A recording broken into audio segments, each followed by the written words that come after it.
ನಮಸ್ಕಾರ. ವಿಶೇಷ ಕಾರ್ಯಕ್ರಮಕ್ಕೆ ಸ್ವಾಗತ. ನಾನು ಸುಧಾ ಗೌಡ. ರಾಜ್ಯ ಸರ್ಕಾರದ ಗ್ಯಾರಂಟಿ ಯೋಜನೆಗಳಲ್ಲಿ ಒಂದಾಗಿರುವಂತಹ ಅನ್ನಭಾಗ್ಯದ ಅಡಿ ಪ್ರತಿ ತಿಂಗಳು ಈಗ ಪಡಿತರವನ್ನು ಕೂಡ ನೀಡಲಾಗ್ತಾ ಇದೆ. ನವೆಂಬರ್ನಿಂದ ಒಂದು ಹೊಸ ಬದಲಾವಣೆಗೆ ಇದು ನಾಂದಿಯನ್ನು ಹಾಡ್ತಾ ಇದೆ. ಈಗ ನೋಡಿ, ನಾವು ರೇಷನ್ ತರಬೇಕು ಅಂತಂದರೆ ನಾವೇ ಖುದ್ದು ಹೋಗಿ ನ್ಯಾಯಬೆಲೆ ಅಂಗಡಿಗಳಲ್ಲಿ ರೇಷನನ್ನು ತೆಗೆದುಕೊಂಡು ಬರ್ತೀವಿ.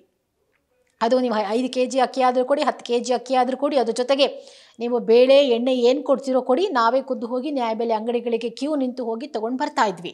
ಬಟ್ ಈಗ ಒಂದಷ್ಟು ಬದಲಾವಣೆಗಳನ್ನು ಮಾಡಲಾಗಿದೆ. ಏನಪ್ಪ ಅದು ಬದಲಾವಣೆ ಅಂದರೆ, ಯಾರಿಗೋಸ್ಕರ ಬದಲಾವಣೆ?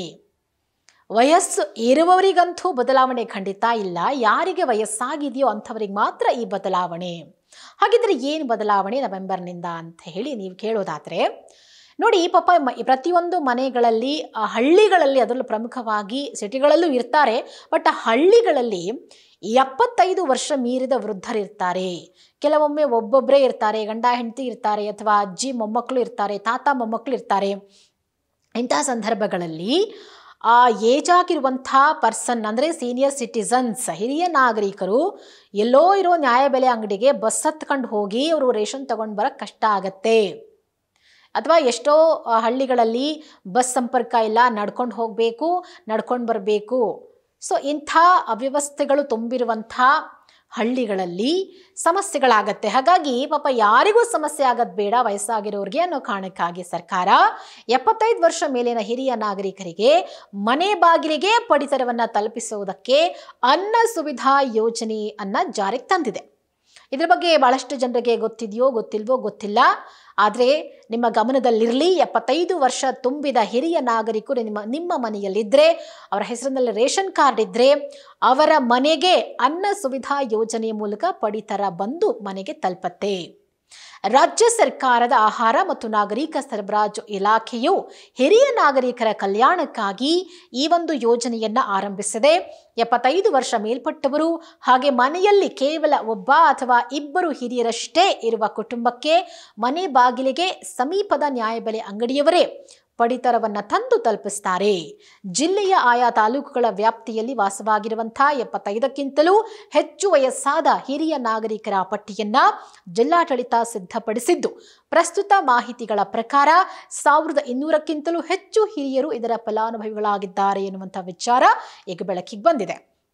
ಈಗ ಜಿಲ್ಲಾಡಳಿತದಿಂದ ಒಂದು ಸರ್ವೆ ಮಾಡ್ತಾರೆ, ಯಾವ್ಯಾವ ಮನೆಗಳಲ್ಲಿ ಎಷ್ಟು ಜನ ಹಿರಿಯರಿದ್ದಾರೆ, ಒಬ್ಬರೇ ಇದ್ದಾರಾ, ಇಬ್ಬರಿದ್ದಾರಾ, ಅವ್ರಿಗೆ 75 ವರ್ಷ ಆಗಿದೆಯಾ, ಅವ್ರಿಗೆ ರೇಷನ್ ತರೋಕ್ಕೆ ಕಷ್ಟ ಆಗ್ಬೋದಾ, ಇದೆಲ್ಲವನ್ನು ಮಾನಿಟರ್ ಮಾಡಿ ಒಂದು ಡೇಟಾವನ್ನು ಕಲೆಕ್ಟ್ ಮಾಡ್ತಾರೆ. ಆ ಡೇಟಾ ಪ್ರಕಾರ 1200ಕ್ಕಿಂತಲೂ ಹೆಚ್ಚು ಹಿರಿಯ ನಾಗರಿಕರಿದ್ದಾರೆ, ಅವರು ಇದರ ಫಲಾನುಭವಿಗಳಾಗಿದ್ದಾರೆ ಎನ್ನುವುದು ಗೊತ್ತಾಗಿರುವಂಥ ವಿಚಾರ.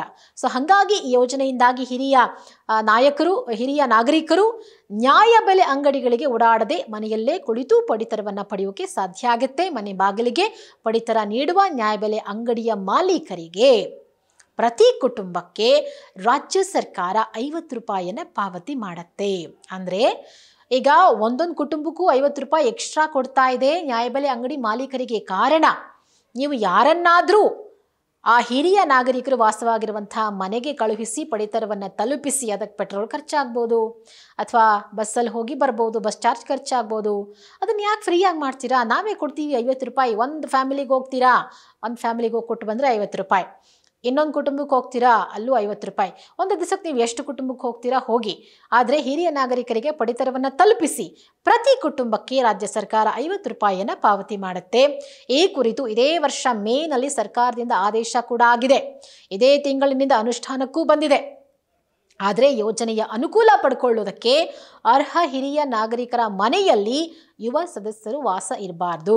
ಇನ್ ಕೇಸ್ ಅಲ್ಲಿ ಯಾರಾದರೂ ದೊಡ್ಡವರಿದ್ದರೆ, ಅಂದರೆ ಯಂಗ್ ಏಜ್ನವರಿದ್ದರೆ, ಅಥವಾ ಮನೆಗೆ ಹೋಗಿ ಮನೆಯಿಂದ ಹೊರಗಡೆ ಹೋಗಿ ನ್ಯಾಯಬೆಲೆ ಅಂಗಡಿಗಳಿಗೆ ಹೋಗಿ ತರುವಂಥವ್ರು ಯಾರಾದರೂ ಇದ್ದರೆ ಅಂಥವ್ರಿಗೆ ಆ ಫೆಸಿಲಿಟಿ ಇರಲ್ಲ.